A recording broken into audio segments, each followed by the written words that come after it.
আজকে ঈদযাত্রার পঞ্চম দিন। শুধু তাই নয়, আজকে থেকে আমাদের সকল সরকারি ও আধা সরকারি সংস্থা অফিসগুলো ছুটি ঘোষণা করা হয়েছে। আজকে সেই তুলনায় ইনশাল্লাহ সকাল থেকে এখন পর্যন্ত আমাদের যে সকল ট্রেন ছেড়ে গেছে যথাসময়ে ছেড়ে গিয়েছে। আর যাত্রীর চাপ কিছুটা কম লক্ষ্য করছি এখন। এই যে একটু আগে বর্ণনা ট্রেনটি গেল যথাসময়ে। আপনি জানেন যে এবার এখন পর্যন্ত ঈদযাত্রা সেই যাত্রা থেকে শুরু হওয়া পর্যন্ত সবগুলো ট্রেন নিরাপদে নিশ্চিতে তারা সবাই যার যার বাড়িতে পৌঁছতে পেরেছে।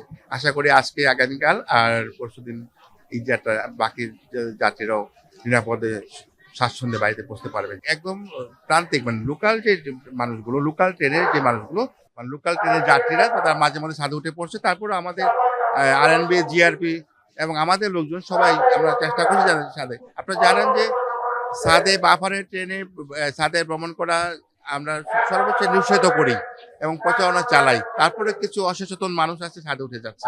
আমাদের এই ব্যাপারে সবাই প্রচেষ্টা চালাচ্ছে যেন ছাদে না ওঠে। তবে অন্যবার থেকে এবার কিন্তু একটু কঠোরভাবে এটা দেখা হচ্ছে। বিমানবন্দর, রেল স্টেশনে আজকে ৫ দিন কর্মরত আছি, মানে পরিদর্শন করছি বা পর্যবেক্ষণ করছি।